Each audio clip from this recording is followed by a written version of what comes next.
Good evening, everybody. Thanks for coming to visit, to view this webinar that we are having, one of the most important webinars I believe I've ever conducted to address the reopening of Maryland and the nation. We are at a critical juncture today. This shutdown is rapidly becoming more deadly than the actual disease that it was intended to prevent.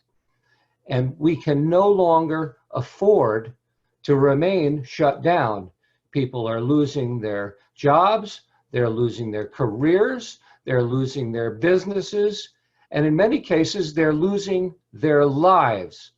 People who are prevented from going to the doctor for checkups and for quote unquote elective surgery are missing extremely important doctor appointments and surgeries.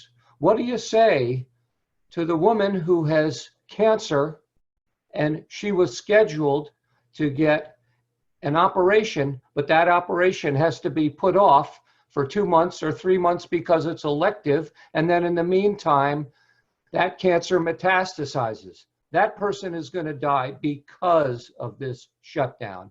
And it's insane the way they have created this. For example, I have a friend who went to the hospital. He had heart failure, and he went to the hospital to get a stent. And they told him to go home because it was elective surgery. And he said to me, "Jim, so what am I supposed to do? Sit here at home and wait to die, while meanwhile the abortion clinics are open and abortion on demand is available?" And why is it that we have big box shopping companies like Walmart, Costco are open? Walmart can sell electrical equipment, TVs and such, but you can't get it at Best Buy. That's crazy.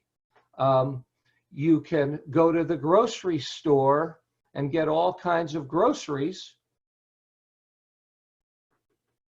and you can go to get your necessary marijuana, but you can't get elective surgery for cancer. It's insane. But it's not merely insane, it's unconstitutional. And we're going to talk about all the aspects of this shutdown that are wrong. We're talking about its constitutionality. We're going to talk about its law enforcement impacts. We're also going to talk about the disease itself and how we know that it was actually a bioweapon inflicted on the world, whether on purpose or by mistake is anybody's guess, by the communist Chinese. And then we're going to talk about some ways that we can safely reopen the economy. We have tonight some really incredible guests. We have Sheriff Richard Mack. He's the founder and director of the Constitutional Sheriffs and Peace Officers Association. He and 6 other sheriffs challenged the Brady Law right up to the Supreme Court and won. So now you don't have to go, if you're going to buy a gun, you don't have to go to a gun store and leave it up to the state police or the local police to slowball your application as they supposedly check your background. Now it's an instant check. I have problems with that as well, but it's better than what we had before, and we can thank Sheriff Mack for that. He has also been a lifelong law enforcement officer, hostage negotiator, undercover narcotics officer, and many other things. This is a man, a dedicated lifetime of service to our communities and our nation. It is really, really my great honor to have him on here tonight. We also have another local hero this time. His name is Chuck Jenkins, Sheriff of Frederick County. He's a former Marine, and he's also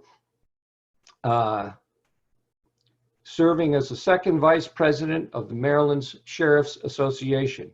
Sheriff Jenkins has testified on illegal immigration to Congress many times. You can see him on Fox News from time to time talking about that issue. And he has taken a very brave stand, one of the few counties, and at one point, the only county that was engaged in Immigration and Customs Enforcement 287G program, which allows state and local governments to detain illegal aliens and alert the ICE that they have these people in detention. And of course, he's faced endless opposition from the hard left for that and the illegal alien support groups in Maryland, of which there are many. He's been sued. Every year when this thing comes up for a vote again, the room is filled with all these lefty lunatics.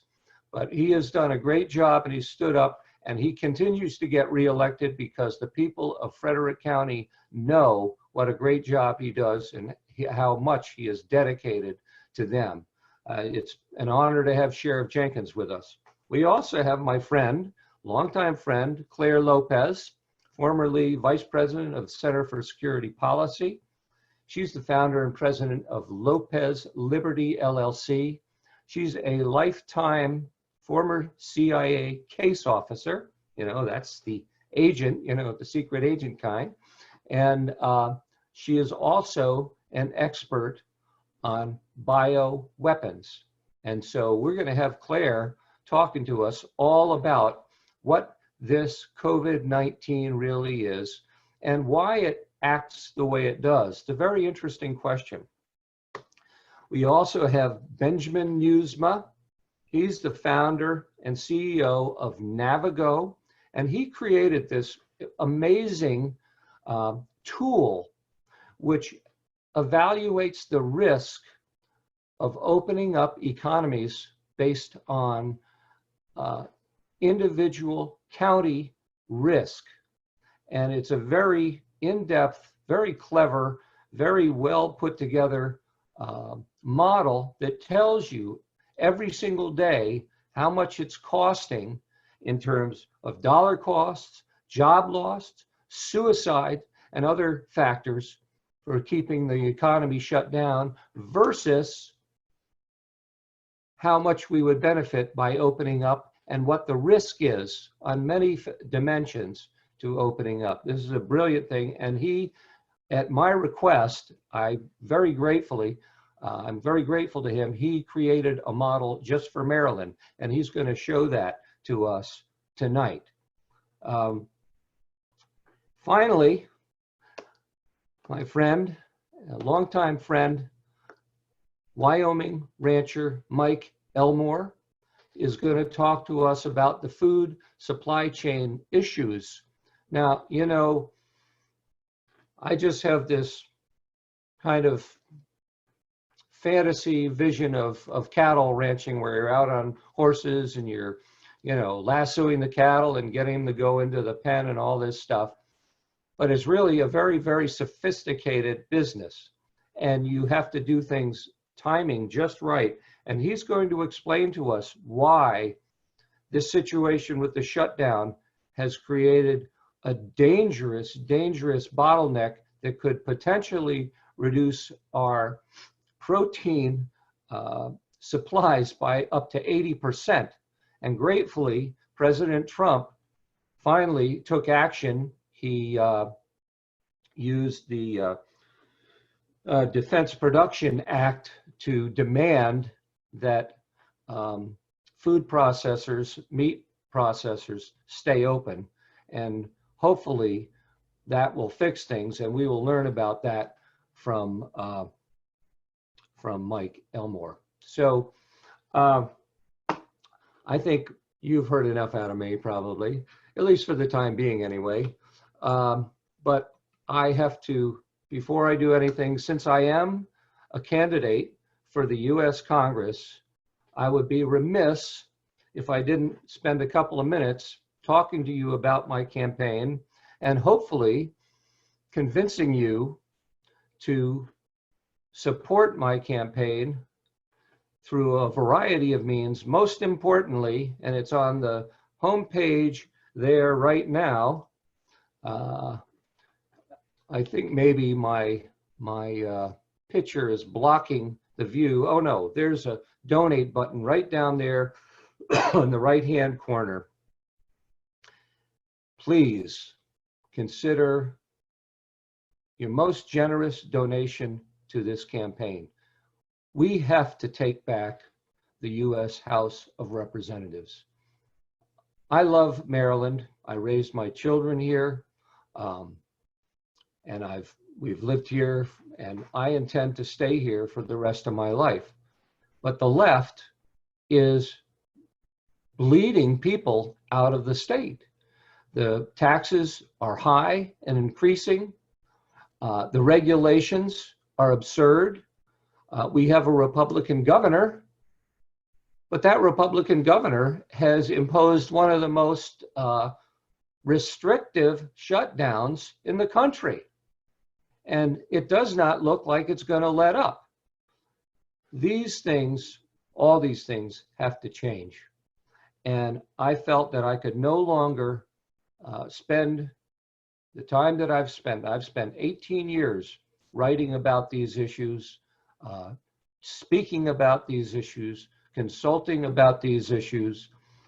And it's very difficult to get that voice because, as you know, we, the conservative side, are being systematically shut down. We're being shut down by the big tech, Google, Facebook, Twitter. We are also being shut down at individual venues. They get threatened by Antifa, they get calls from left-wing legislators, and everybody runs for cover. And the people like myself, who were supposed to show up and speak, are not allowed to do so. This is a free country. We have a First Amendment, and they are trying to destroy that. Why? Because we are the ones telling you what's happening. We are the ones telling the truth, and we are the ones who are dedicated to returning our nation to its constitutional foundations, the rule of law, and limited government with much more power delegated to the states and much less power in the central government and scads left spending. We are dedicated to these things. We are dedicated to keeping this country alive. So please go to my website, look at my endorsements, read my blog. I have a great blog with a lot of good information on it. And most importantly, go to the donate page and please donate, because unfortunately, the only way we can win what we need to win is with enough money to get the message out there. So without further ado, I'm going to bring on Sheriff Mack first, and he's going to talk about the constitutional issues of this shutdown. He's much better positioned to talk about it than I am, or practically anybody else. He has had to take this fight at one time to the Supreme Court, and he won. And he is a brilliant guy, great guy, and very articulate in explaining the constitutional issues. So, Sheriff Mack, welcome. Great to have you. Thanks for coming. Well, thank you, Jim. It's a real honor to be with you and the other distinguished guests on this panel. It's a pleasure to be a part of this webinar.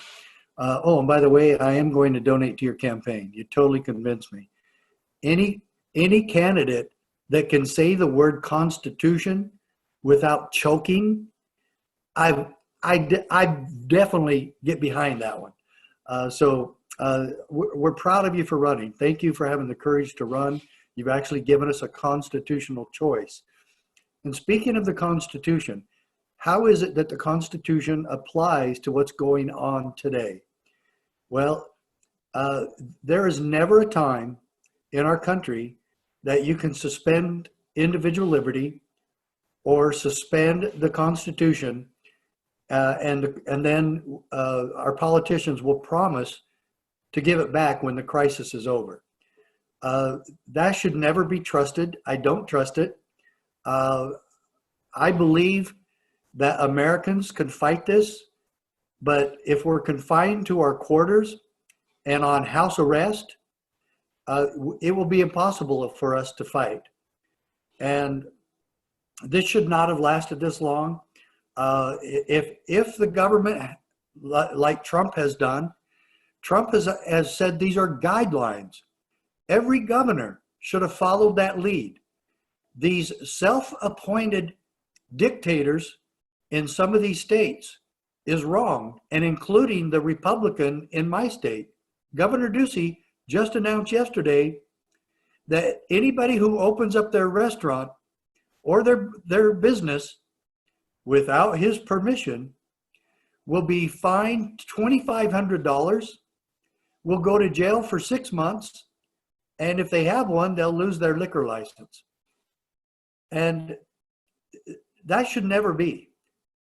Quite frankly, because Thomas Jefferson said, in our Republican nation, government can persuade and reason with the people, but government cannot force the people.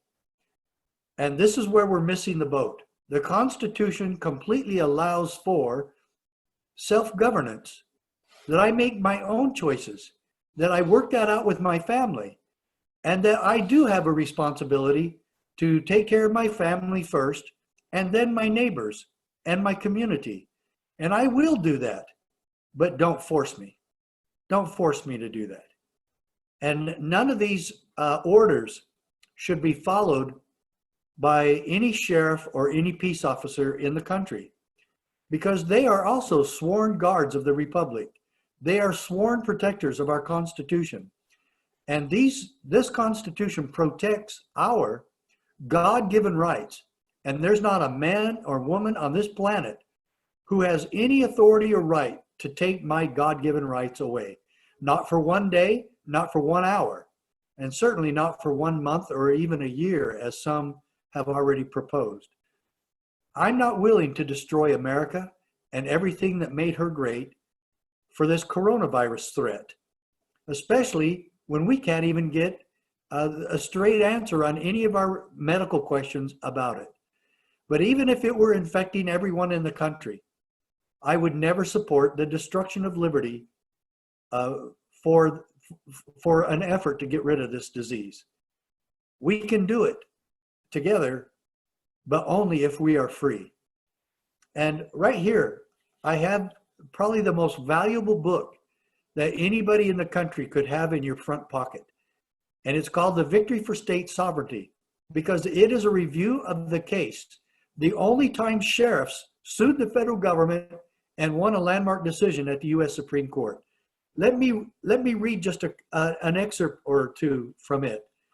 First, on page 5, it says, "We have held, however, that state legislatures are not subject to federal direction." Does everybody understand that? So state employees, state legislatures, and county and city legislatures are not subject to federal direction. I would also go a little bit further and even say the governors really can't mandate to the counties and cities the way that they're doing right now. An order from the governor is not law. It is not law. It is pretend law, and pretend legislation is not law. And this is what I would answer every governor in the country who are trying to make vegetable seeds against the law, and who are trying to make going to church against the law, and arresting parishioners in parking lots in Mississippi who are there listening in their cars, still practicing social distancing, and they arrest them or cite them into court with $500 fines. Are we not intelligent enough or sensitive enough to know when we've gone too far? Isn't there one principle of liberty that we can all agree on that would be sacred and that none of us could ever violate, no matter how much we disagree with certain religions or how they practice? Isn't there one principle of freedom for which America was originally founded as a safe haven for religious liberty. And here we are today in 2020, arresting a pastor in Mississippi, arresting a pastor by the sheriff himself, Sheriff Chronister in Florida, taking the pastor to jail and fingerprinting him and photographing him, kind of like what we did to Rosa Parks on December 1st, 1955. I would never have arrested Rosa Parks. Why are we arresting people today for exercising their God-given rights? And I'll end my preliminary presentation with a quote from Justice Scalia in the Mac Prince case. Again, the only time sheriffs ever sued the federal government and won. And it goes like this. I don't need to open the book. I've got it right here. But the Constitution protects us from our own best intentions. Let me say that one more time. But the Constitution protects us from our own best intentions. It divides power among sovereigns and among branches of government precisely so that we may resist the temptation to concentrate power in one location as an expedient solution to the crisis of the day, end quote. Folks, there will always be a crisis of the day. Government will create them or make them up or exacerbate them, all for one reason, to gain control over us. We cannot allow it now. We must nip this in the bud. It must not continue. I mutually pledge to each other, or we mutually pledge to each other, our lives, our fortunes, and our sacred honor to this holy cause. Thanks. Wow. That's why I wanted you on. That was great. I love that. And I love that. And you know, when you had your interview that I first saw, which inspired me to invite you on, you had that same quote, protecting us from our own best intentions. That's good. That's great, because so many bad things have done. Practically every bad thing that has ever been done by the government since the 1930s has been done under the mantle of good intentions. It's amazing. It's amazing. That was beautiful. Thank you very much. Okay, so now we're going to move on to my friend Sheriff Chuck Jenkins over in Frederick County. And as I said before, Chuck is one heck of a law enforcement officer, and he, unlike unfortunately too many sheriffs, understands both his power and his duty. And he understands that he's not beholden to all of these other politicians, and he's not afraid to do what's right, regardless of what other people say, think, and try to do. So, Chuck, it's great to have you here. Why don't you tell us about this COVID crisis shutdown from your perspective? I know you have a lot to say about it. I do. Thank you, Jim. Good evening. Thanks for having me. I do need to make a correction. I was not a Marine. I regret to say I didn't serve in the military, so I will make that correction. But I'm here tonight to talk a little bit about what we see from a law enforcement perspective in Maryland, in Frederick County specifically, in regard to the COVID-19. And I can speak to, as being a full-service sheriff, which means I manage the detention center, law enforcement operations in the county, and also provide security in the court. So this COVID-19 has affected everything, all facets of law enforcement, detention, and the court processes. I'm really concerned, Jim, about what we're going to do on the other end of this, how we're going to come out of this, because what I see here in regard, everything now is focused. We are consumed by COVID-19. I mean, 24/7, it's pounded into the public. This is the crisis of the hour, the crisis of the day. One of my main concerns right now is a lot of sheriffs, a lot of police chiefs have taken their eye off the ball as to what we do normal day-to-day operations. So I've had to tell my guys, listen, limit your interaction with the public. Don't make arrests unless they're absolutely necessary. And sometimes, you know, you can't avoid them all the time, but there are situations where you can and you should avoid right now. You know, we're not enforcing the traffic laws like we should. You know, domestics are up immensely. Domestic situations, we have protective orders. You know, people getting hurt in their homes with domestics. We've got heroin overdoses are still as many as there were prior to going into this crisis. So all the things we dealt with, all the law enforcement issues are still out there. Unfortunately, most law enforcement now is spending their time watching to see if there's too many people at a birthday party, watching to see if they're wearing a mask at a store, whether they're going to or from an essential business. We're not doing that. I told my men and women, I said, you're not going to stop cars to ask people where they're going and why. We're not out there heavy-handed. Sheriff Mack made a great point, and this is how we're doing our job. I do think these orders have gone too far, okay? But what we're doing is trying to convince people.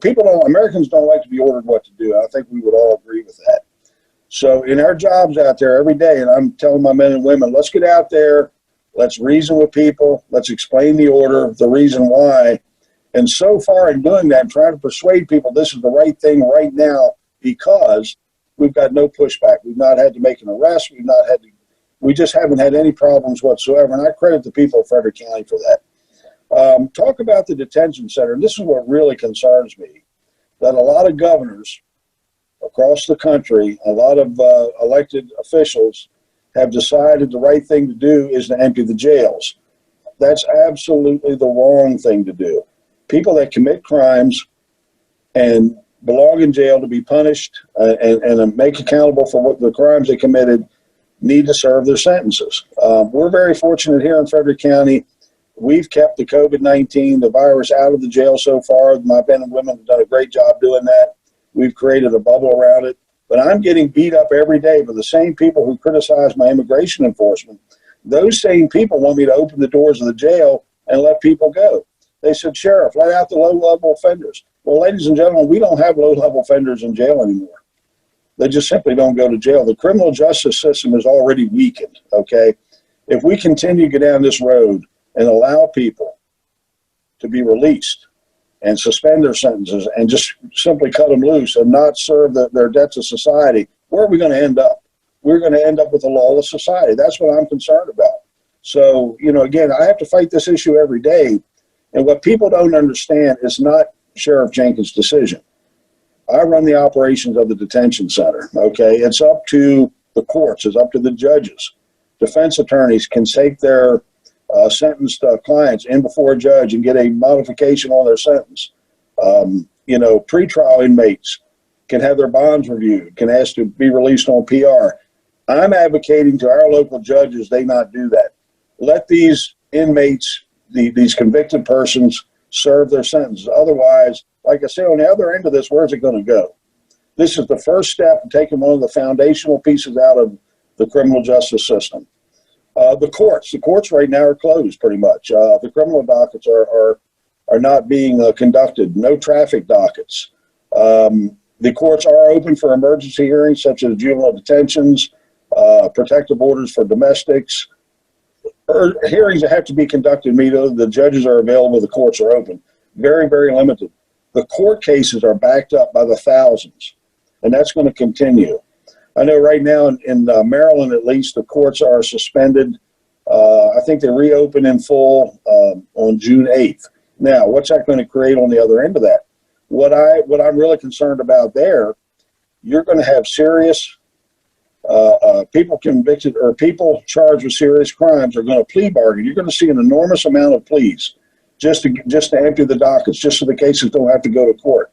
You're going to have people who are probably shouldn't be released on recognizance, going to be released. You're going to have just such a backlog of cases. We don't know where this is going to go. So all in all, I'm really concerned about what we're going to see on the other end of this. And I'm also, like Sheriff Mack, listen, I'm concerned about where we're going to go in terms of civil liberties and constitutional rights because, listen, Americans can't be restricted. They shouldn't be restricted. And that's just what our Constitution says. And as a sheriff, it's my responsibility to balance the enforcement of the laws with the protection of an individual's constitutional rights, and I intend to do that. So, again, where is this all going to end? I think it's time to start opening things up. I know here locally in Frederick County, there are businesses that have been devastated. I know people are becoming impatient. I think after we get through this little rainy period and the weather gets nice, then people are going to really get anxious to get outside and live their lives, and they should be allowed to live their lives. like you said, I don't know who to believe anymore. I mean, we watch this stuff 24/7. We listen to elected officials, to politicians. We listen to health experts. But who do we really believe? Who can we believe? That's one of the biggest problems I have anymore. So from a law enforcement perspective, I'm afraid things are really going to change. My men and women are still focused on what we should be doing every day. We're enforcing the laws that are broken. We're investigating crimes. We're protecting the public from the bad guys. And when we have to, we're gonna lock them up and put them in jail. So we haven't taken our eye off the ball, and I don't intend to. So that's kind of where I'll wrap up, and I'll just wait for some questions.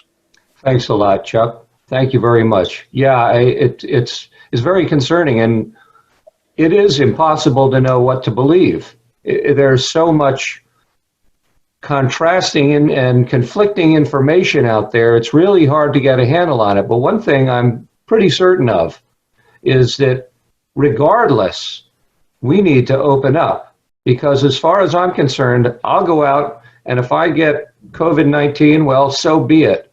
But it's more important that we just open things up and let things run as they should, because if we don't, we're going to lose this country. And, you know, however many people die from COVID is going to be irrelevant, because we are a world leader, and our nation will collapse. And you know as well as I do that the various bad guys, the bad actors around the world, not least of which is communist China, are just chomping at the bit to jump in and take our place.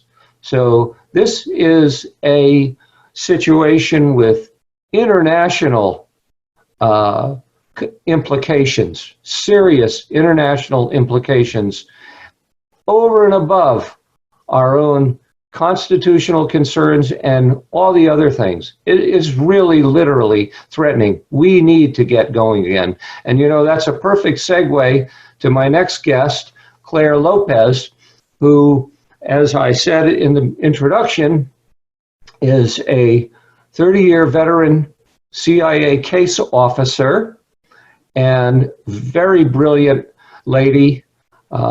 I've known her for many years. She's a good friend, and she is also an expert on bioweapons. And I'm going to have Claire come in and talk about that whole aspect of it, because I think it's something that I didn't understand very well, and I understand it a lot better after having talked to her. So, Claire, why don't you take it away now?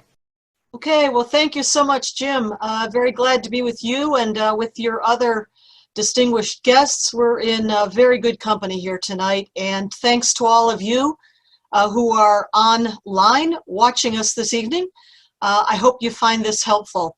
So what I wanted to do was outline a little bit about what we're up against. What started all of this? What is coming against us? And to do that, I want to begin to set the scene by recommending to you 3 books, all right, that I think define the Chinese leadership and where it's coming from and what forms its worldview, its Weltanschauung, if you will. So let me begin with a book that I should have read a long time ago, but have just now finished, and it is Sun Tzu's The Art of War. This is the particular copy of that book that I have here. Sun Tzu, of course, lived somewhere about 300 BC, and he wrote this manual of war, The Art of War.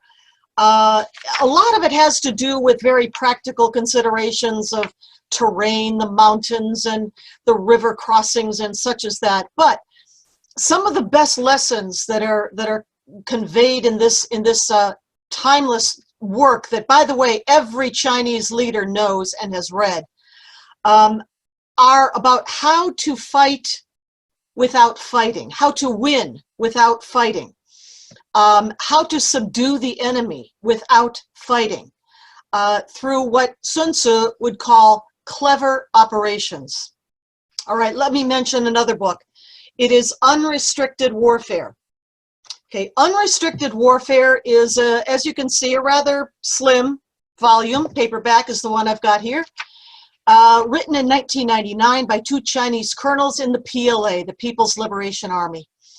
And I would describe it as a manual, a handbook for warfare, except that they make many of the same points. And I'm sure that these two colonels who wrote this were very familiar with Sun Tzu and his lessons.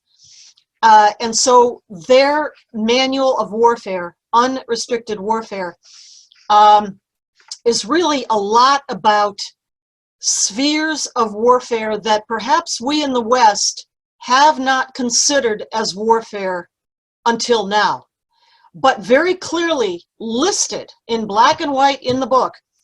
I will just mention a few examples from page 123, areas, spheres of warfare that the Chinese consider absolutely fair game, open season, that we perhaps have not taken such good care to recognize. Let me just list a few of these areas. Atomic warfare, diplomatic warfare. Diplomatic warfare. Do we think of diplomacy as warfare? They do. Financial warfare. See how Beijing right now is threatening Australia. Why? Because Australia had the nerve to call out the Communist Party of China and lay blame where blame is due. The Chinese regime has retaliated by threatening a boycott of Australian goods. That's what you call economic warfare. Very specifically, we come to this one, biochemical warfare. Not just about the coronavirus either. The Communist Party of China is involved in the production and the trafficking of fentanyl, for example, that killed 32,000 Americans in the year 2018 alone. 32,000 just from fentanyl, most of which came from China. All right, that is chemical warfare. What we're looking at with the coronavirus, that is biological warfare. A couple more here, psychological warfare, ideological warfare, you get the idea. Lots of areas that they call warfare, and they have every intention of becoming the global hegemon, to take our place, to replace us, America, as the world power, the world power. And it doesn't mean that their armies are going to march, the planes are going to fly. That's not what they're talking about, not invasion. What they're talking about is domination by all of these other means, including domination of high tech, Huawei, 5G, think about those things. All right, let me mention one last book because this has to do with the Chinese leadership's intent to replace the United States as the world power. And this book is called The 100-Year Marathon.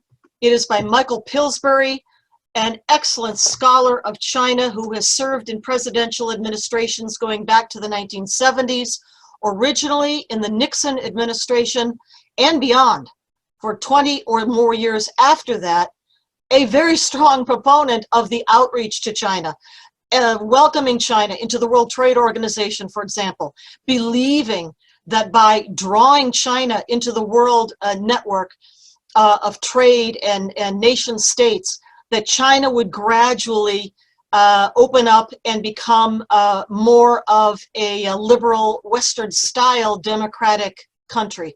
Of course, that's not true. Michael Pillsbury knows that now, and this book, 100-Year Marathon, writes about that. The 100-year reference is to the years between 1949, when Mao Zedong ran the revolution, won the revolution in China against Chiang Kai-shek, and took over the rule of China, 1949, 100 years to the year 2049, when the Chinese leadership, the Communist Party of China, fully expects that they will have replaced and defeated us and taken our place as the world power. Now, let me just mention along these lines one last reference here, and that is back in 2018. The People's Republic of China President Xi Jinping declared that he had begun, quote, a new 30 years war with the United States.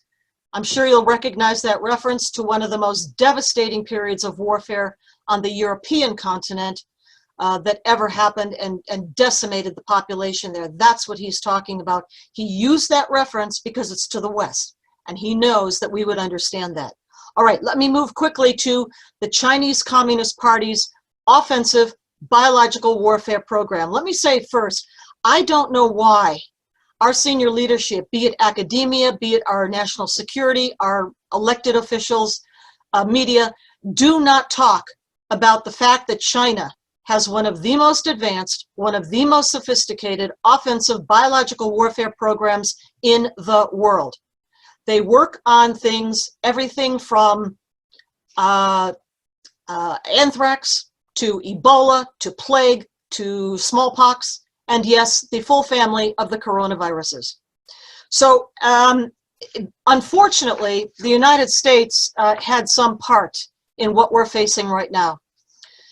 During the Obama administration back in 2014, actually prior to 2014, the Obama administration, through the Cabinet Department of Health and Human Services and the National Institutes of Health, funded a broad grant, a funding grant, amounting to a total of around $3.7 million to China for coronavirus research.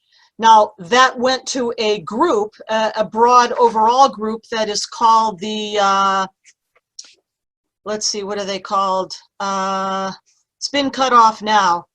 The Eco Health Alliance. Doesn't that sound great? The Eco Health Alliance, of which the Wuhan Institute of Virology is a member. So the money went overall to all of these groups to research the coronavirus. Now you can say, well, we need to be researching coronaviruses because they're deadly. SARS, severe acute respiratory syndrome, MERS, Middle East respiratory syndrome, the everyday influenza flu, they're all coronaviruses. So is the common cold, coronavirus. Of course we should be researching them.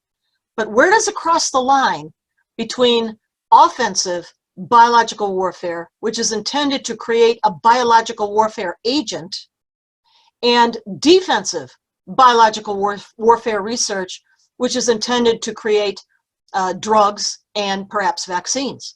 Where's the line? Well, I'm not sure that that is a very clearly defined line. And I'm also not sure that our National Institutes of Health knows where that line is either. In any case, at some point about 2014, the Obama administration became convinced that this kind of research going on at the Wuhan Institute of Virology, which had to do with the coronavirus, was dangerous. And so it was paused. They held up the money. The Obama administration held up the money. At some point further on, and I'm not completely sure myself which year it was later, but during the Trump administration, after 2017, the funding somehow resumed. And again, at least 700,000 of it went to the Wuhan Institute of Virology, which is China's only declared BSL-4, Biosafety Level 4 institute laboratory for the study of these kinds of viruses and pathogens. Now, you may have heard, if you've been watching some of the press conferences, that media brought this issue up to President Trump just a day or a few days ago, this past week, and the president was unaware that funding had been going to this institute. He cut it off. It's cut off now completely, but the damage is done. And I refer you to one more thing to read, and that is an article I wrote called Made in China. It is posted at the website of the Citizens Commission on National Security, www.ccnationalsecurity.org. And that paper outlines a lot of the kind of offensive biological warfare work going on at the Wuhan Institute of Virology. Well, what did they do?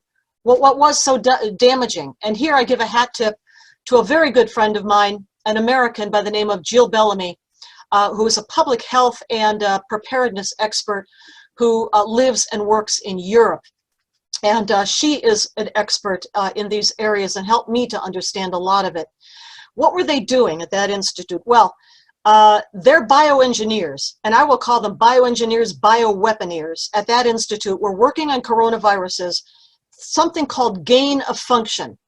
What that means is they were trying to make the coronavirus more efficient at latching onto human cells, more efficient at penetrating those cells, and more efficient at hijacking human cells, especially in the lungs, to reproduce itself, because of course viruses are not alive. The only way they can reproduce is hijacking human cells to do that. Well, they were working on making it all the more deadly.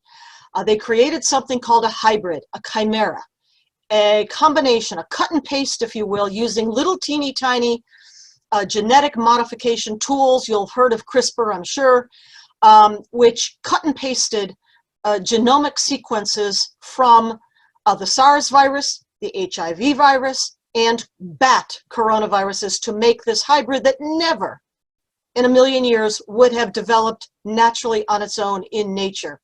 Now, there's no question among senior bio defense expert that this coronavirus we're facing, the novel coronavirus, is a genetically engineered biological warfare agent. What I don't know, and what I think we don't know at all yet, is how it got out, how this Frankenstein monster escaped, got out of the lab. Maybe an accident, perhaps an accident, despite everything I just told you about art of war, unrestricted warfare, and so forth. I think that the virus was tweaked, if you will, at the genetic level for communicability. That's why it's so terribly transmissible. It may target specific genetic makeups across a range of population demographics. There are new symptoms popping up among these diverse populations that might indicate mutation. Viruses mutate, that's what they do. But question mark, could the Chinese possibly have achieved mastery over the mutation process? Question mark, I don't know, but that's a good question to look into. Is it also possible, question mark again, that the Chinese have learned how to manipulate the genome sequence without leaving any telltale signs or signatures, or at least that they're so difficult to suss out that our experts have not been able to do that yet? Question mark. All right. I think, and this goes to Michael Pillsbury's 100-year marathon, I think the Chinese were not really ready for this to get out. They were obviously working on a bioweapon, but I don't think they were ready to unleash it on the world because they weren't ready, they weren't prepared completely for the backlash that is now developed across the entire world and the countermeasures that will be taken against them. Let me just conclude here and just say, I think at the top levels of our national security and the bioweaponeers, the bio defense experts at places like USAMRIID, that's Fort Detrick, the United States Army Medical Institute for Infectious Diseases, places like that, they know what the Chinese did and are doing at that laboratory. But the public health community, like Health and Human Services, NIH, National Institutes of Health, CDC, Centers for Disease Control, they might not have the security clearances to have or to know all of that info. I sure don't. So everything I'm telling you is my own speculation and what I have read in open sources. But that is why I think you see the public health officials advising traditional epidemiological control measures, which can be quite stringent. They're looking for the perfect world of shutting down this virus, combined with a very globalist worldview, as we said. But they may not have a complete understanding of what this thing really is or where it may be going. Let me leave it there. I know you'll have questions at the end, and I'll be glad to take those. Thank you. Great, Claire. Thanks a lot. And you didn't disappoint, as usual. That was great. And, you know, I agree. I think they weren't, the reason I think it was a bioweapon was Accidental? Thank you. Accidental release is because of the clumsy way it all came out. You know, they are careless and they are irresponsible in the way they handle those things, and that lab has been cited for that numerous times. But But they when it also comes, panicked. They but panicked and they responded as a right, totalitarian, authoritarian regime, which was exactly, to deny, to lie, to cover it up, right, and then to shift the blame anywhere else in the world except on exactly, themselves. exactly, exactly. And if they had been doing it on purpose, we wouldn't have known where it came from or what happened. They would have been much sneakier, much more underhanded about it. But you know, I want to read one thing, and this is on my campaign blog site. I wrote an article a few days ago titled China's Secret Speech, a Pandemic Plan to Murder 200 Million Americans. And this was a secret speech given by a Chinese general to top levels of the Chinese Communist Party. And here's just a short bit of what he said. Conventional weapons such as fighters, cannons, missiles, and battleships won't do. Neither will highly destructive weapons such as nuclear weapons. We are not as foolish as to want to perish together with the Americans by using nuclear weapons. Only by using non-destructive weapons that can kill many people will we be able to reserve America for ourselves. There has been rapid development of modern biological technology, and new bioweapons have been invented one after another. Of course, we have not been idle. In the past years, we have seized the opportunity to master weapons of this kind. We are capable of achieving our purpose of cleaning up America all of a sudden. Biological weapons are unprecedented in their ruthlessness, but if the Americans do not die, the Chinese have to die. Wow. You know, and that was 2002 or thereabouts. So they've What about gone a 3 long years way after since this? then. Huh? Yep, yep, yep. And I have that book, and I have the other one too. Sun Tzu's Art of War. The greatest victory is to defeat your enemy without firing a shot.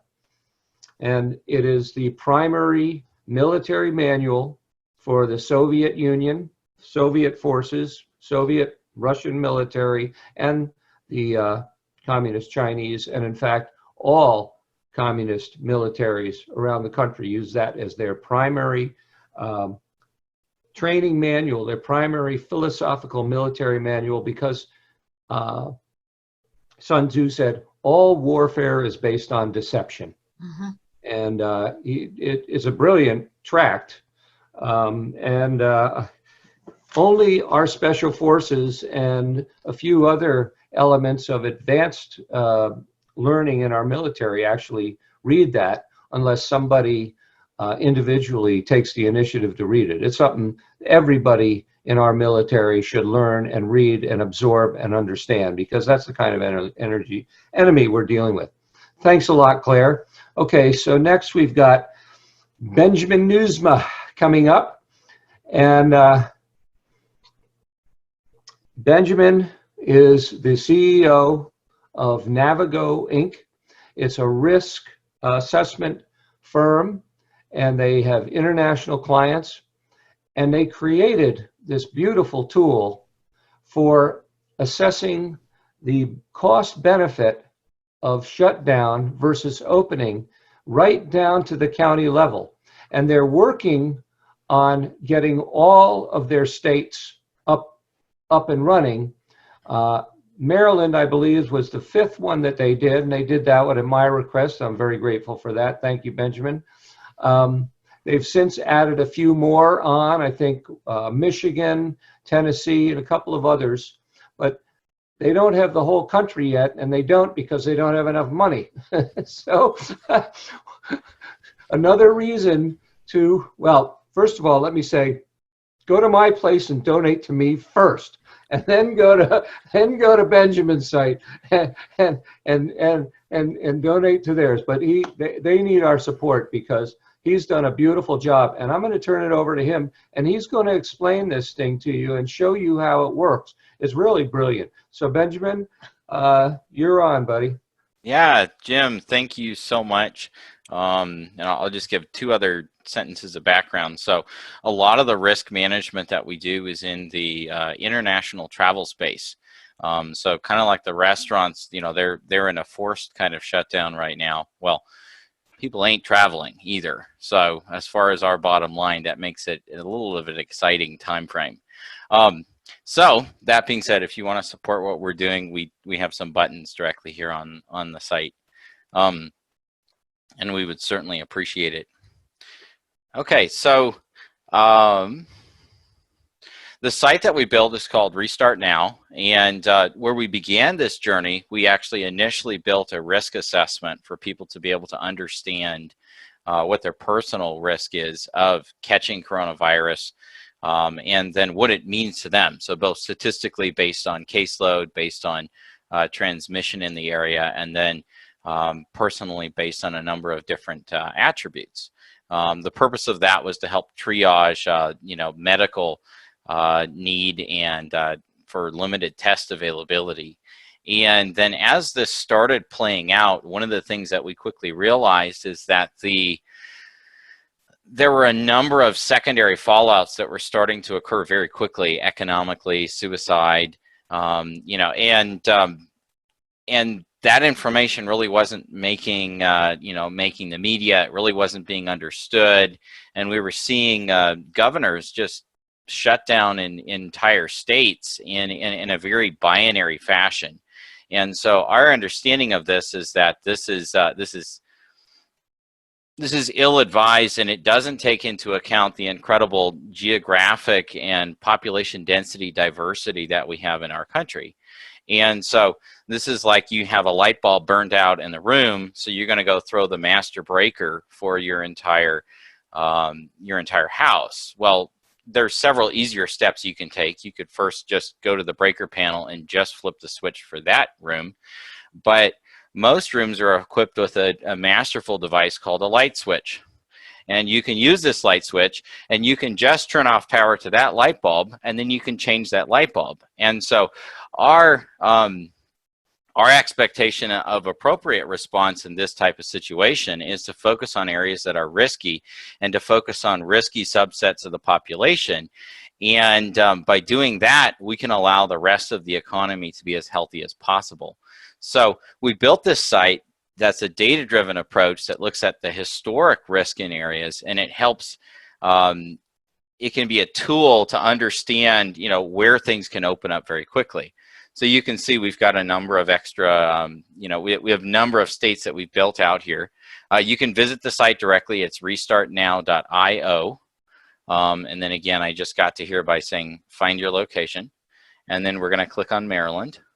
Hey, Ben, and that will, Benjamin, yes. can you make the screen for the tool larger, because it's a teeny little thing in the upper corner, and we can't see it. Oh. We're seeing you full screen and not that. It should Here. be the other way around. All right, let me do this. I am going to temporarily kill my video. Now, does that make it big? No, it doesn't. It's still, oh, wait a minute. No, It well, should. yeah, you could, yeah. You Okay. actually turn on, I'm sorry. This is my fault. This is the way I have configured my screen. Okay. There you go. So I'm back. Yeah, you're back, and you're small, and the model And I'm is- small, and the model's large. the model's large. Yep, the way it should be. Okay, great. Well, and mostly you're going to get my profile anyway. So, you know why the Dutch have big noses, right? They found out the air was free. So, anyways, so you know we have this little bit of a snarky tagline at the top, because one of the models that got used to frighten the governors into shutting everything down said, well, obviously we can't predict the future. We just want you to act quickly. And so, well, we can't predict the future either. We just want to make sure that there is one. So, and at times we've been a little bit dubious. So currently there's a high severity policy in Maryland. So we have the policy information. And then we show a heat map of loss over here. And you can see areas where there's concentrated loss. And then we have a curve here that shows how the loss is playing out. And so at this point, we've got about $33 billion of loss just in Maryland. And then this equates to a modeled job loss, and that's a conservative number. If you look at the very latest numbers, So unlike the scary models that everybody else built, ours is conservative. Theirs were always super scary. Well, ours is scary based on what it's showing, but we're on the conservative side of things. So if you go another month, which it sounds like, I don't remember exactly when you guys were planning on turning things back on, but you would end up with about $54 billion of cumulative loss at the point of your restart, and you would end up with 579,000 jobs lost. And then the other thing that we've looked at is the suicides. And again, we've been very, very conservative in our modeling with this. So there are areas that are showing literally 80x increases in suicide. So 80 times the amount of annualized rates of suicides out of 100,000. And so we're assuming just a 2 times increase. The suicide hotlines are showing anywhere between 200 and 300% increase in most of the country. And so again, we're taking and we're picking the lowest option there. Then what we did is we've ranked all of the different counties based on different statistical metrics of risk within the population, so population demographic information. And what this shows is that, you have, this many dollars lost in low risk counties, so that's about 19 million, about billion, 19 billion, almost 20 billion, 10 billion lost in your medium risk counties, and only 5.2 billion lost in your high risk counties. So what this shows is that, when you compare them, most of the money is lost in areas where there's statistically very low risk. Well, I mean, the obvious thing is, okay, so some people are still scared about the virus. There is caseload in different areas. You have areas where there's, there's population that's at risk, but we can all get behind the fact that you have low population density, low statistical areas of risk, and so those areas need to be open now, regardless of who you are, right? And I would argue, likewise, your medium risk areas. And then let's shift the conversation to, okay, how do we appropriately deal with the high risk areas, right? So when you look at the data, you can see that we've broken this out down to a county level. So you've got your population. We've created a risk score for that population. We give you case information, including deaths.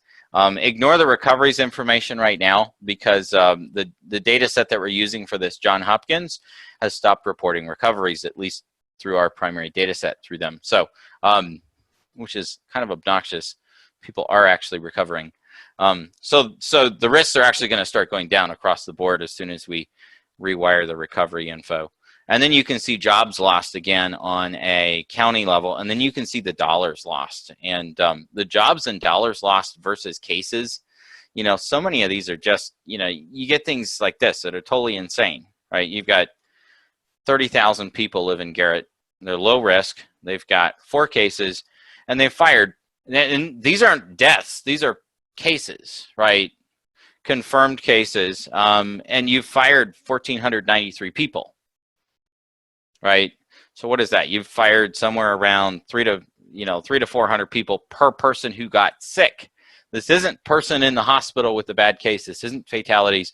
This is actually just per person. And you'll see that all throughout here where you've got, 55 cases. Here we actually have a few fatalities.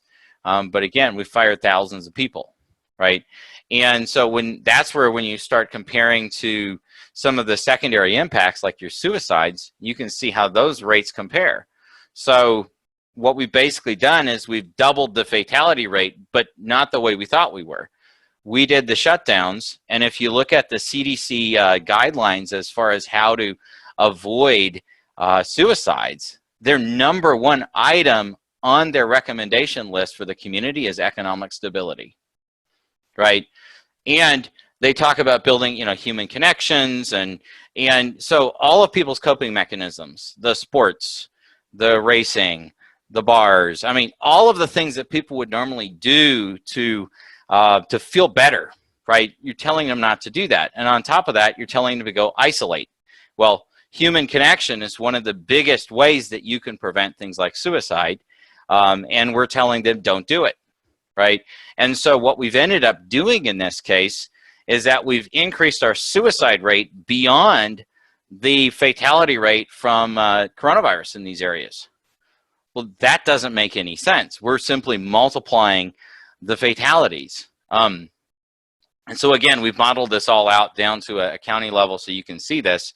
And there are areas where, you know, you will end up with substantially greater numbers of suicides than you have, you know, Washington County, you know, than you have as far as fatalities from the coronavirus.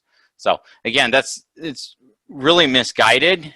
And that's why we really need to think about, you know, we've got to open up, especially these areas that are low risk, and then move from there. And we need to think about the specific population we need to protect, and not use this exploratory concept of just mass quarantining the healthy folks. As far as our understanding of COVID risk, when you look at this, we've got a number of different types of risks that we're taking into account. There are a number of types that we couldn't actually fit on the chart as well. But you have your population density information. You've got your work interactivity. So this is looking at the job types in the area. So somebody who packs boxes in the back room, low statistical risk of spread just because they're not interacting with people. Baristas and postal workers, higher risk personally to them. And so we look at the makeup of the area. Preconditions and overall health risks. Again, this is things like diabetes, obesity, that kind of thing. And then we've also have a separate index that feeds into this. That's diabetes, including with and without insulin. We have our cardiology and other kinds of information. And then we have our age 60 plus index that looks at how many folks are age 60 plus. So I'm going to butcher the name. Is that Allegheny County? You have 19,000 people, 19,345 who are over 60. When you model out the fatality rate for the virus, you see that it's almost a perfect exponential as far as when you get older. So it models very, very well as an exponential. And so, this is a significant statistical indicator of personal risk from coronavirus. Smoking as well, that's very, very huge.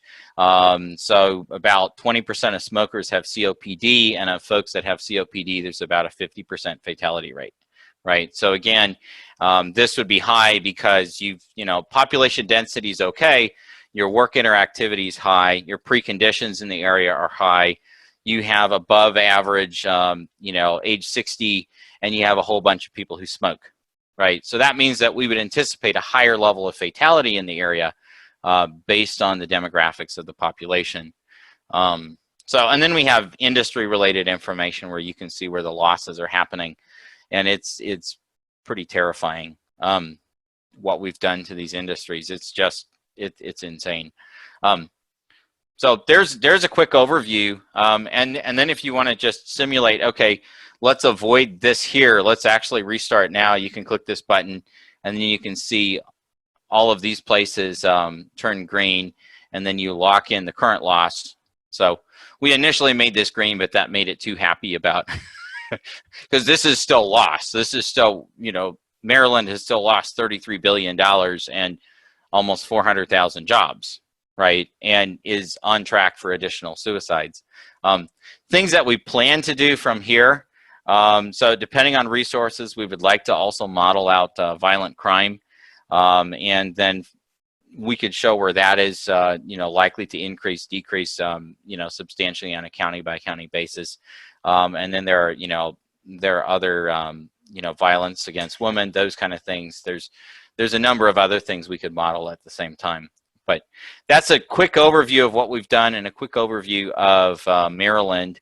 And hopefully that helps, provide some data that can be used to back up some of the legislators. Because it seems like a lot of what happened is there was data on the one side really pushing them with, scary graphs. And so part of our view in doing this was, let's give data so that they can have an informed answer for, okay, well, this is why we've got to take and start opening these areas right now, because here's data. And this data is actually conservative. Wow, Benjamin, that's fantastic. Thank you. Thank you. And I think everybody who's watching can agree that this is a brilliant model. It's a brilliant tool for analyzing the risk versus cost of staying shut down. And it's exactly the kind of thing that each governor needs. It's exactly the kind of thing, frankly, that the White House needs. And as I told you, I've sent it to more than one person at the White House, and one of the president's economic advisors actually has this, and he's on the team that is talking about reopening the country. He's one of the advocates. So hopefully they will utilize this. I think they could benefit, as well as any and all governors could benefit from hearing your presentation on this, because really, to me, when you present it and show how the different indicators work, it's beyond question. You know, for example, you're going to have more suicides than you have deaths from COVID if you keep this county shut down. I mean, that's brilliant. And who could argue with that? You know, because the data that you use is very solid. It all comes from very reputable sources. And has really, you guys have done a really good job in putting this together. And I only hope it can get out to the governors and the decision makers in an expeditious manner, so that they can finally start making the right decisions about all this, because this blanket lockdown is just absolutely nuts on every dimension. It is absolutely nuts. Yeah, why are we treating, you know, Bowville, Idaho the same way we're treating downtown New York? Right. I mean, that's ridiculous. It's crazy. It's just nuts. Well, I'll tell you what, turn off your screen share, and we're going to bring up Dan. Can you please show that video of the Texas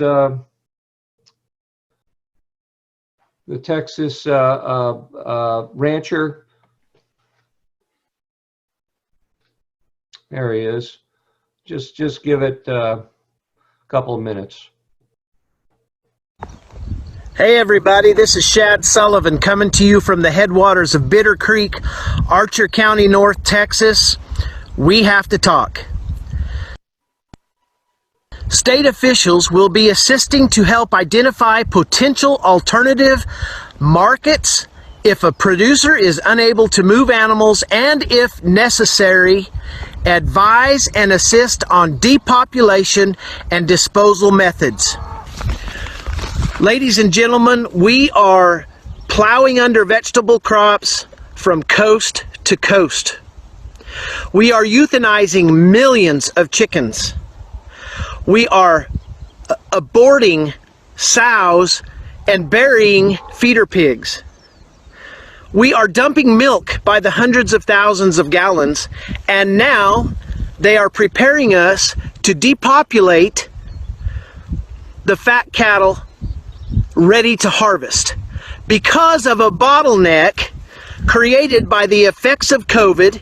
This thing hasn't been created by COVID, but the effects of COVID and the logistics therein. We are in trouble. Our food supply is in trouble, and I am appealing to producers and consumers across the nation to start calling. Yesterday, the first shipment of imported beef from the country of Namibia hit the shores of the United States of America. And yet this morning they are telling us to prepare to euthanize harvest-ready cattle. Am I the only one that sees a problem in this? It is time we get the American people back to work. It is time we get money flowing. It is time we get food on the shelves. Because if you're not concerned about this food supply problem, you better be.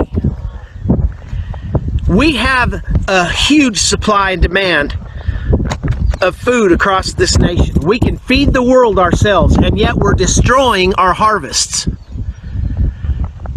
At the same time, we are importing beef from other countries, beef that is less regulated than our beef, less safe, not as high quality a product, and yet it's happening. At the same time, they are preparing for us to euthanize our harvests. Thank you. Now I'd like to bring on my buddy Mike Elmore. Mike, can you get some more light in your room? It's really dark in there. Unfortunately, I really can't, and we have a storm coming through. Oh. And we may get disconnected. A thunderstorm's coming through right now. So Okay. I'm sorry. That's I've all right. got a light on here, but All right. well, So- anyway, that's a hard act to follow. Yeah. What I'd like to say is Jim sent me an email and asked me, is this as bad as it looks? And I emailed him back. Actually, I called him. I said, yes, it actually is. And we have a biosecurity problem with the beef industry, the chicken and the pork industry that no one even knows about it. We have a distribution problem that is so vulnerable through the trucking and how cattle go to market. And where I met Jim 7 years ago before that, but I had him help me. I was an activist for the refugee resettlement program, trying to keep that from happening in Wyoming. Wyoming was the last state that didn't have a refugee resettlement program. So Jim helped me with some editing on some speeches and some things that we did to try to stop that, which we were successful at doing that. But because of that, I learned an awful lot about the meatpacking companies and what they do and how they run their business, which I wasn't even aware of as being a rancher in Northeast Wyoming. I mean, I'm seriously, that's what I do for a living. I'm not a gentleman rancher. I am a rancher, and it's hard work, it's dirty work, it's risky, and it's dangerous, and it's heartbreaking. And so all of this is really pulls on, really, I don't know how to say it, but it's worse than what we really think it is. And I'll tell you, what that gentleman was just talking about was importing beef. We have not been able to get to Congress. At one time we had it, but they did away with it. It was called COOL. It was the County of Origin Labeling. And that means where was the beef produced? And we used to be able to say produced in the United States. And we have beef that comes from Canada, it comes from Mexico, Argentina, Brazil, and all it has to do to come into America is be processed through one of the meatpacking plants, and then it's produced in the United States, which is completely mislabeling, and it's terrible for the beef supply for America. We have a biosecurity risk on cattle, and especially on pork and chickens, that people don't understand. I mean, if you really knew how the diseases were caused and what the diseases were transferred from people walking into farrowing pigs or farrowing pens and what have you, you wouldn't believe it. What we have in the cattle business, though, let me get to the point, is I'm a cattle rancher. I raise cows, my cows and calves. I take calves, they go to a market to somebody that'll take them, and they'll put 300 or 400 pounds on them, and then they'll go from 300, 400 pounds, then they'll go into a finishing feedlot operation where they'll feed them corn, they'll finish them out to 12, 1,400 pounds, then they send them to a packer. Now the packing companies are right now been demanded to go back to work through the Defense Production Act that President Trump signed. Now the problem with all that is they'll never get it going like it should have been because of the social distancing. And you've all seen packing plants, they're shoulder to shoulder, people are right there, and they have got to do something about that because no one's going to go back to work worrying about getting the COVID virus. Now, what's going to happen is I'm kind of a believer in the fact that the progressive leftists would like nothing better than to shut down this economy and make sure that President Trump never gets reelected. And this is something that is going to work out perfectly for them, because you're going to see people that will not go back to work. They'll go on strike. The first time that somebody says they get sick and they die because they're forced to go back to work, the class action lawsuits there that'll even be worse. They'll shut everything down. And so we've got this problem there's no shortage of beef. And yes, that gentleman was right. They haven't quite started killing fat cattle yet, and there is no shortage of beef. It's just a matter of distribution. And I don't know how that's going to stop until we get the packing plants going. And I don't think the packing plants are going to get going again for the very fact that the people that work there are people that have come in from refugee resettlement program. They're the people that have come from Mexico and all around the world, and that's where they put them so that they work for nothing. These people will live in houses where there's 4 or 5 people living in there, and so the spread of the coronavirus is really, really tough to stop. There's not like me. I can social distance real easy, and I think most of you folks can too, by just the mere fact that we have nice houses and we have places and lots of space. But those people can't, and the whole industry is run by, the people that run this are usually people that are immigrants, illegal immigrants, not necessarily illegal. I don't want to say that, but that's the point why we want open borders. The refugee resettlement people have been employed there because it's not a job that a lot of people want to do. I know I could go on, and this has probably gone on long enough. The food supply is in danger because of the vulnerability on all these steps where meat is produced. The meat produced in United States, excuse me, where meat is packaged. There's 4 packing companies in America that produce over 80% of the packaged good for beef, 4 of them. And 2 of them are owned by companies that aren't even American companies. So I'm just going to leave you with this. We're only 5 meals away from being uncivilized. And if that happens and people become hungry, which is a crisis, like Rahm Emanuel said, you got to have a crisis. It's the best thing. Don't let a crisis go to waste. This is what they'll strive to do. They're never going to, I don't think that they will let the beef packing companies get full production like we want them to do. Legal issues and what have you. So when you talk about civil liberties and how that's going to happen and what's going to happen through that, well, that's anybody's guess. And that's about all I have to say. And it's not for me, as somebody that has to do risk management constantly, the worst case scenario is just what I've always worried that's happening, and it's about to happen. Now, you can always go out and probably get tomato soup and canned soup and things like that, but the meat supply is a real potential for the meat supply to be shut down. Oh. Thank you. Wow. Well, thank you, Mike. Thank you very much. Yeah. And now you all know why I asked Mike to come on, because he's there on the ground and he has to deal with this issue every day, and he sees it from one end of the business to the other. And so, well, thank you all for your presentations. I thought we'd have unmute everybody and bring everybody back, and we'd have a roundtable discussion. There are a number of questions some of the viewers have asked, and perhaps some of you would be willing to address those. Have you brought everybody back on? Yes, I guess you have. Okay. So let's see. Let me see gallery view. All right, there we are. I'm still trying to figure out how this stupid Zoom thing works. So Jeff asks, Sheriff Jenkins, where do you and the Frederick County Sheriff's Department stand on interposing on behalf of citizens in protecting and defending their constitutional rights and their ability to freely exercise them that actually run counter to the unconstitutional mandates issued by Governor Hogan? Whoa, that's a tough one. That's one of those got you. But listen, I think I made myself pretty clear. So far, we don't know where this is going to go.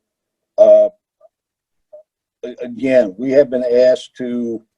I haven't had to enforce anything yet. Let me put it like that. So it's been a situation where we have gone out and explained to people who are listen. People know how to take care of themselves.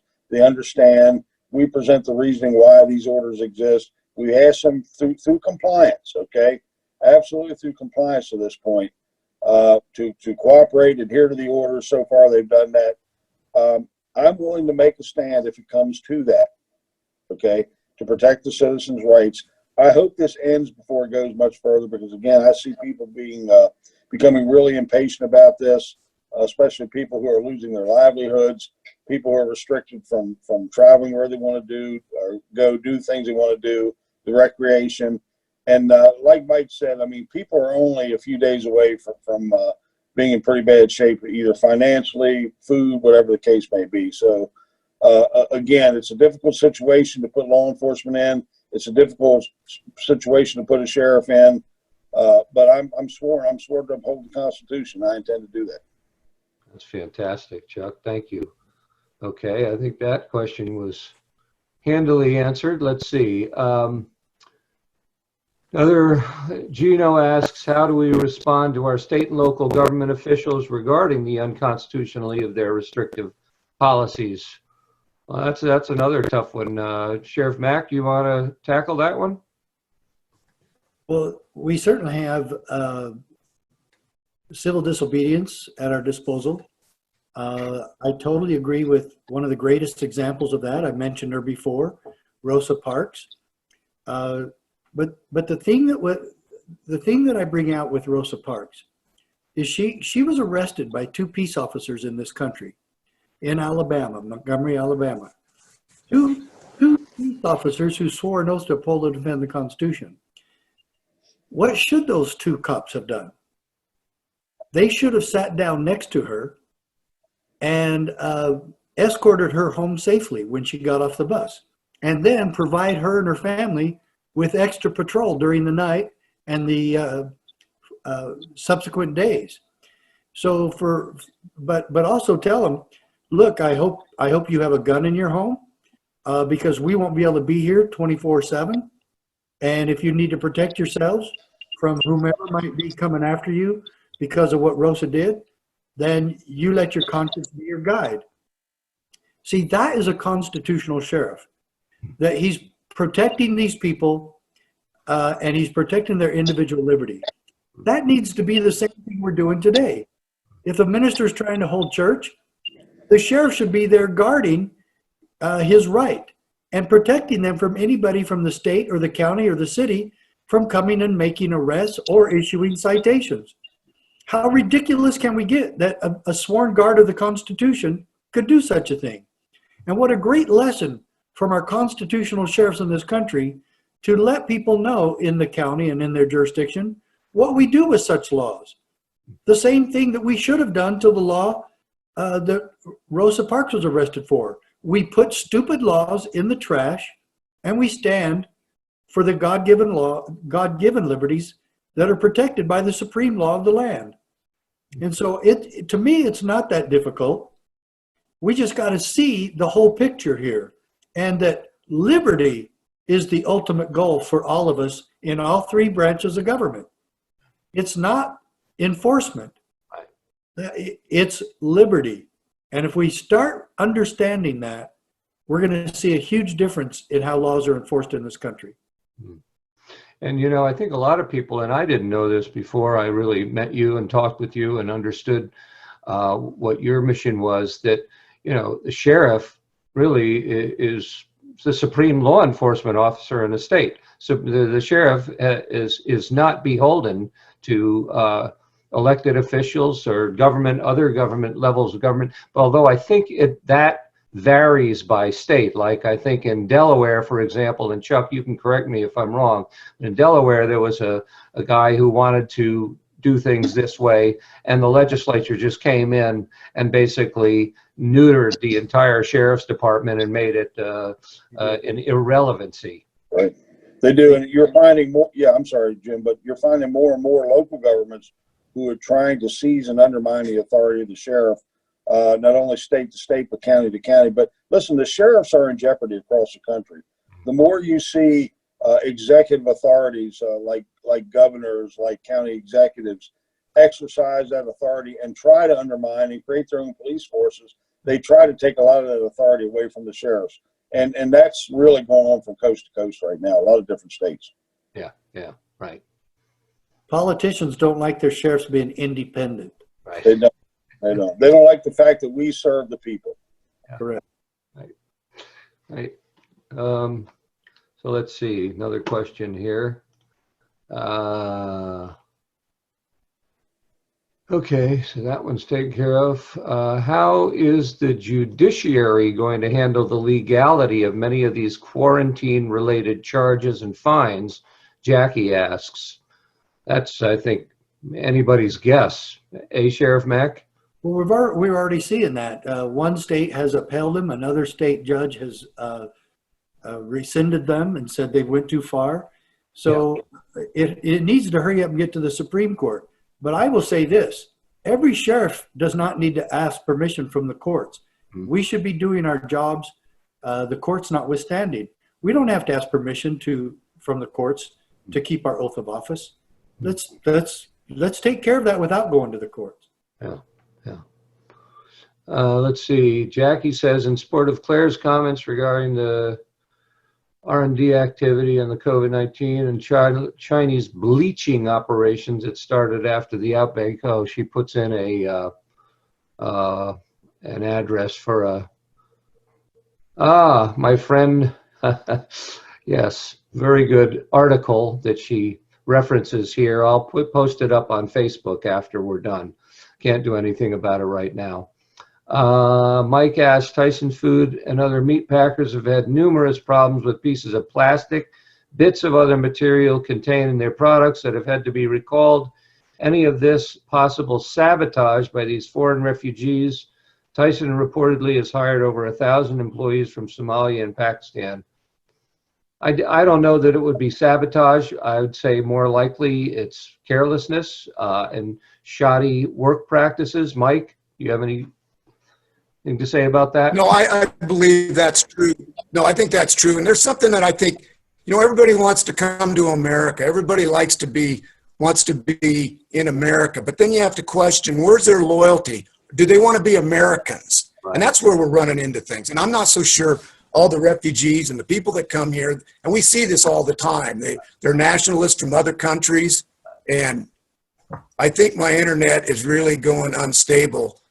Can you still hear me? Oh, yeah, you're doing fine. Oh, okay, because it keeps coming up that it's unstable. But no, I think what we're going to have happen is, again, these people that come in, they're beholden to the left and the progressive left, and all they're going to have to do is cause a problem and they're still unionized, and you're going to see people. Now, I already heard about this today, that there was 50 employees, and I think it might have been Swift Farms. It's another Hong Kong conglomerate that's not in America, that they went on strike, and they're not about to go to work until they know that they can have the safest conditions possible. And that's just not going to happen. The social distancing that we all see is 6 foot apart in a slaughterhouse. And so you just mark my word, this will not bode well for the people in agriculture. And that's everybody. It's not just the people that are the cow-calf operation or the feeder operation and the feedlot operators. It's going to be the farmers that produce the corn and the vets. And I mean, it's a big industry, and it's going to really, I just believe that they're going to want to see a crisis, at least through the election, because that's a tough one for Donald Trump to go in and make people go to work. And the litigation will be unbelievable. So let's just see what happens. Yeah. Yeah, well, I definitely agree that the left. I don't think that there's. Yeah, I don't think that. Yeah, there's a lot of bad beef that comes out, and and that's the other thing about the truth in labeling. America produces the best beef, and I'm going to just put a shout out for American beef and American farmers. We have the cleanest, safest, best product in the world. And when you can bring product in here, and you don't know what kind of vaccine program, hoof and what is it? Hoof and mouth. Hoof and rot disease. Mouth disease is one that they have to worry about. And there's no checking that. Now, when that comes into United States, the same thing with the swine virus that comes in. These are things that if we can't control this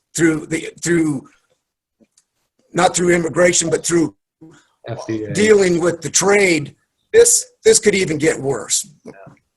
That's what's dangerous. Here's a question, another question for you, Mike. Why is it necessary to kill, destroy, discard items in our food system instead of holding the beef until system is back, giving away the food instead of plowing under, and then the government to buy the storehouse as it does for other commodities? And you answered that question to me today.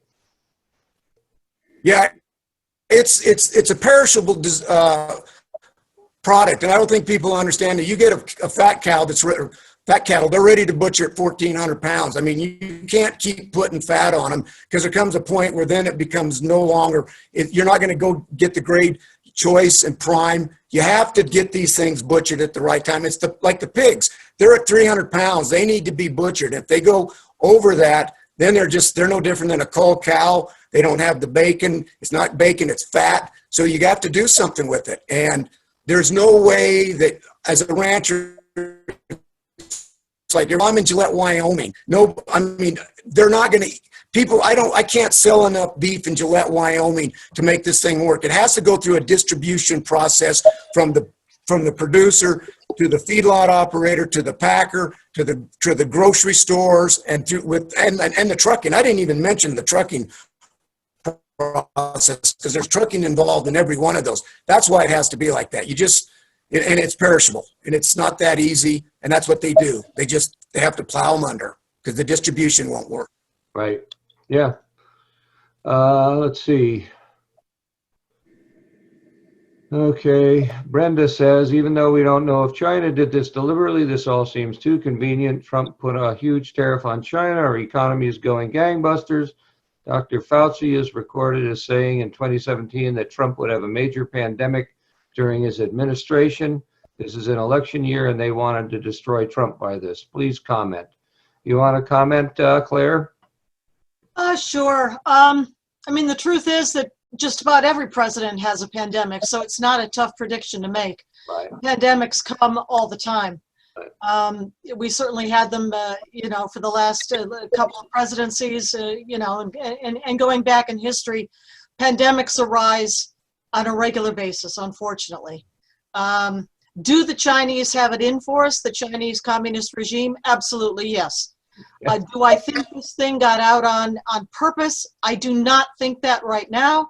And again, my reason for that is that while I believe they created it on purpose in a BW laboratory, I don't think they were ready for it to be released. There's a concept in Chinese culture called shu. And shu means you take advantage of the flow of events in a way that works to your best advantage, and you do not let the enemy know even that you are his enemy until the time is right that you can achieve victory, perhaps without firing a shot. They weren't there yet. They weren't at that point. I think they screwed up their shoe. That's my personal opinion, and I'm not a China expert very much. I'm getting there. But I think this was an accident.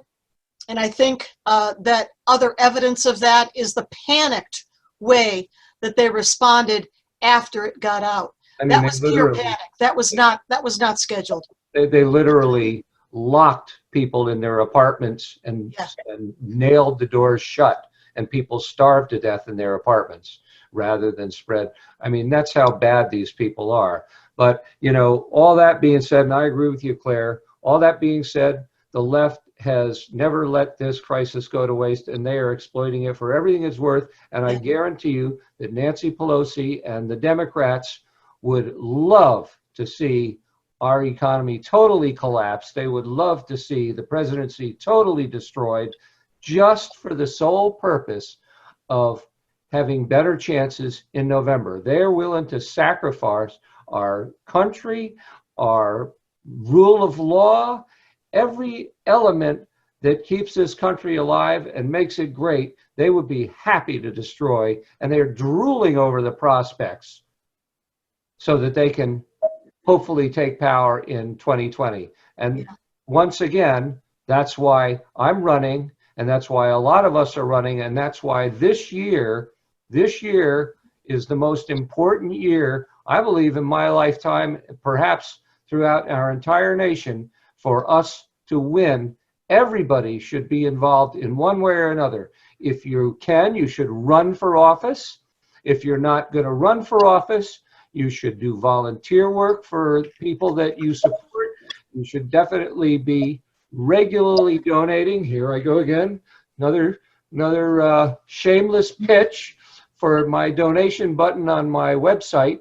But seriously, folks, this is critical.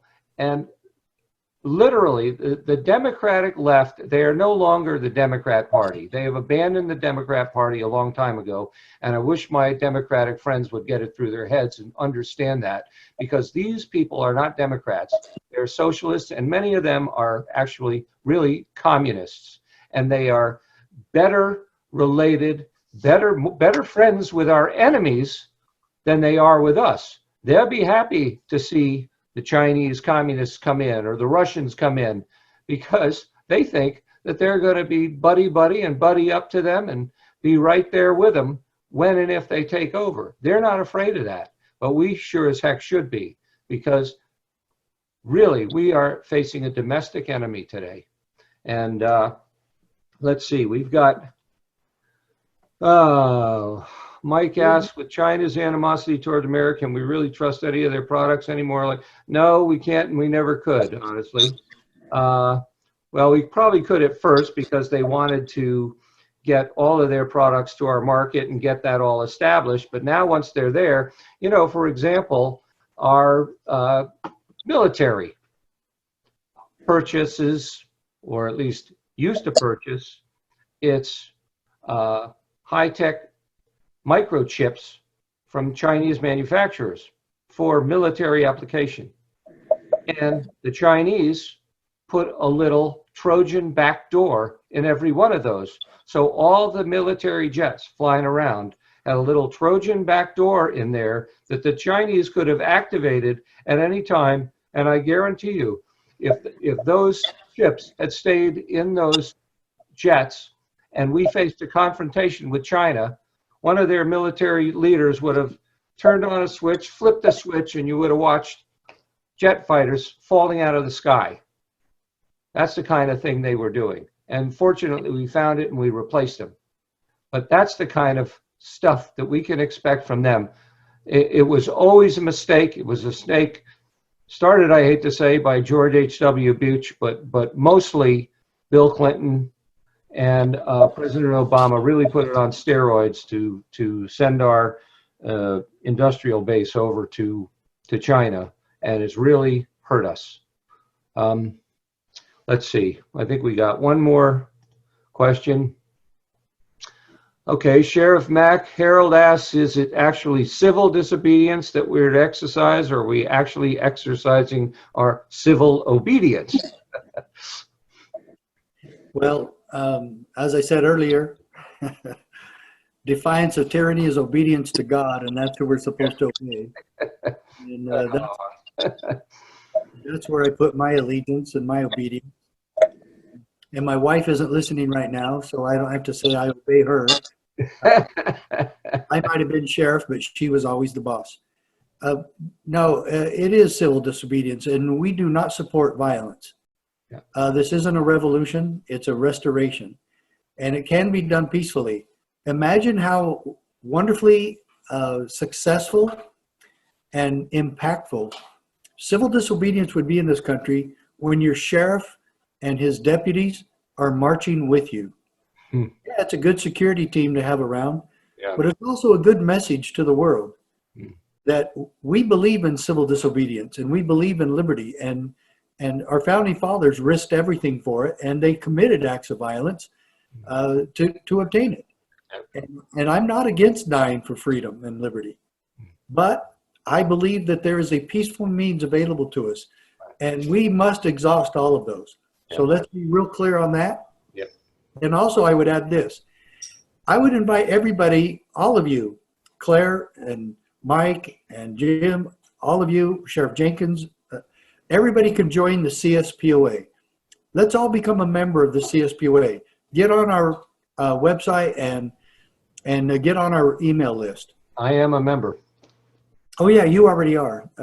And everybody, become a member, become a part of this. Get those little booklets get a bunch of these. There's some people that hand these out when they campaign, and they say, see, the states have an effective role in the check and balance system.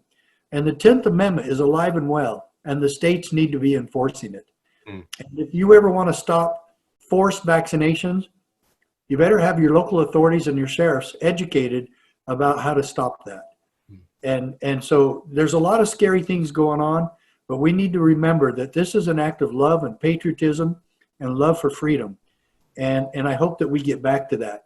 So everybody go to CSPOA, stands for Constitutional Sheriffs Peace Officers Association, CSPOA.org, and make a donation there. But first donate to Jim, and then join the CSPOA. But get these books. They're 5 of these for $10. And they're so powerful because it's the one time that you'll see the crisis of the day was ruled against by the United States Supreme Court. Great. Thank you, Sheriff. And I think that's a great statement, great way to wrap up. Oh, wait a minute. Hey, Jim, I got 2 here online if you can. Okay, go ahead. Okay, so this might be a question for Mike. Well, you know what? Let's go back to the sheriff for a second. Okay. This is right there. With regarding to protests that are going on, this is from a friend of ours here in Ohio. She was concerned about, doesn't understand what grounds people get arrested for. What crime are they actually committing? Specifically, are they being charged with criminal trespass, disturbing the peace?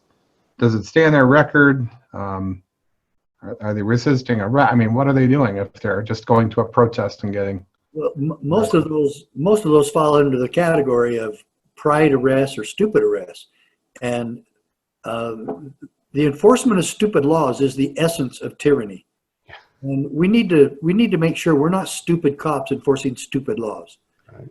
And if they have a right to peaceably assemble, and they're not breaking any other law, and they're not hurting anybody else, then we need to leave them alone, and we need to protect their right to protest and peaceably assemble. That supersedes any order from any governor. And so it's all about our rights as individuals in this country. But I'll tell you, I think that a lot of police departments defer to whatever their senior elected person is, and they'll find a statute. Like, for example, I think I saw they were arrested for disturbing the peace. Or disorderly conduct. Yeah, disorderly conduct. Yeah, exactly. Exactly. And it's bogus, but it's like a fig leaf protection. Did you know that was actually what Rosa Parks was charged with? Disorderly conduct. Wow. Yeah. Wow.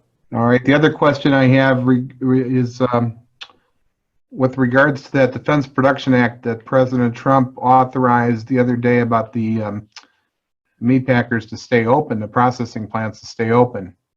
Now, like Mike said, 5 meals away from civil unrest, would it be a case that the National Guard actually goes in and is the labor force to, keep it open to avoid that?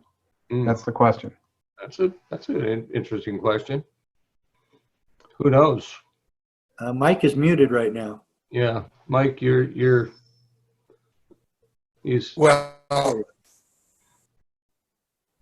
muted. I don't know what that is. It?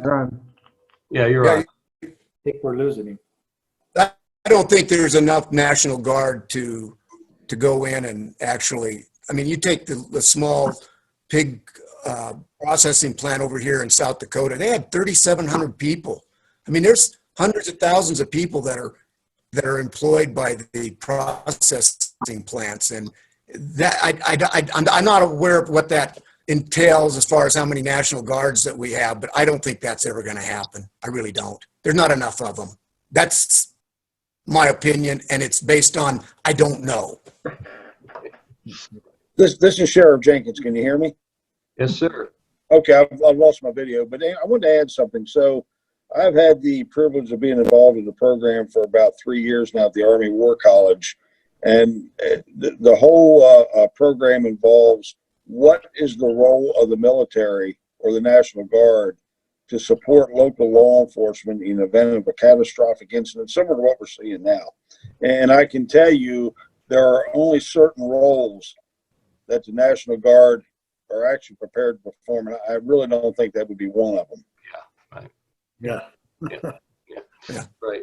Here's an interesting little comment, the last comment. Bill Gates, breaking news, Bill Gates, and I don't know the veracity of this comment, but Mike says Bill Gates and food corporations worked to end livestock production, pushed lab-grown meat. And Mike, you talked about that a little bit earlier.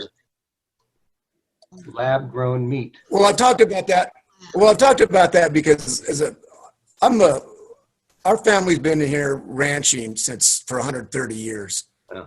And I've never been so pessimistic about it because you have that's coming along, and I think that'll happen someday. I really do. I mean, it's just technology, and then you have the new Green Deal with the AOC and her ilk that they would love to destroy the cattle operation. Anything that would do away with cattle operations, beef production, and it's not a very good business right now. I can tell you, I'm at a point where I really have to think that this might be an existential threat to our livelihood.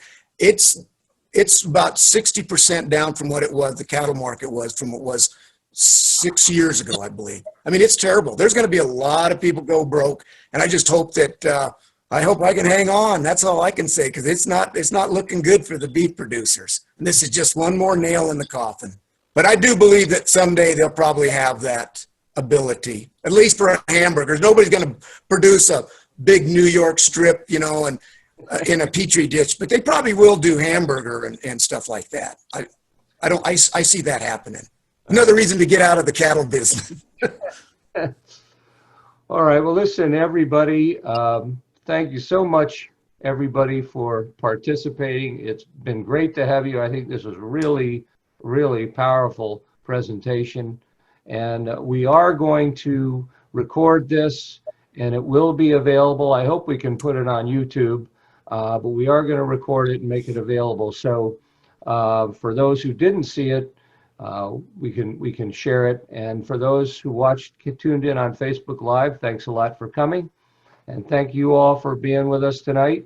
And one last shameless plug, go to my website, JimSimpson4Congress.com, and please hit that donate button. If everybody on this call were to do that, we would be, it would probably assure my victory in the primary. And then the general is a whole nother story, a whole nother can of worms we got to tackle. But I'm ready to do it with your support. Thank you all for coming. Thank you all for being here. And Mike, you keep up your great work. And Chuck and Sheriff Mac and Claire, everybody, thank you all for coming. Good night. Thank you, Jim. Good luck.